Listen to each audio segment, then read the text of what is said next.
Hi, Peter from FireFast. This is a tracker fire starter. I actually don't have the cord on it right now, but it doesn't matter. What we're going to do is a drop test. And that is to say, to demonstrate how well this thing stands up to being dropped in the great outdoors. And so, without further ado, I'm going to start the drop test.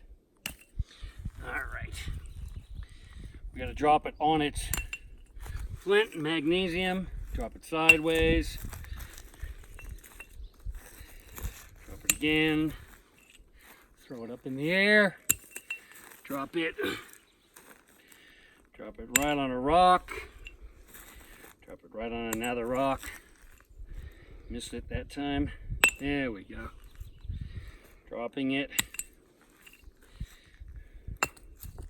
Oh, sorry. There we go.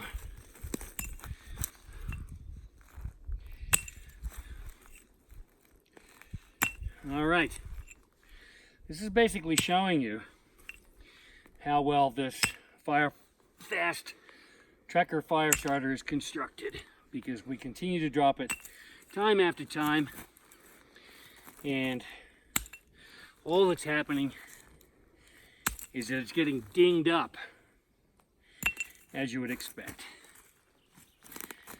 All right. Start dropping it straight on the flint. Magnesium again.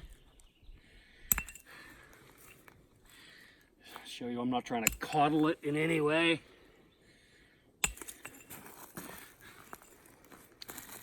Okie doke. I don't know how many drops qualifies as a thorough test, but as you can see, I'm getting a pretty good workout. Anyway,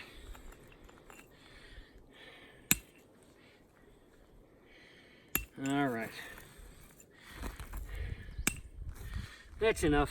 So what I'm going to do, bring it closer to the camera and show you that it's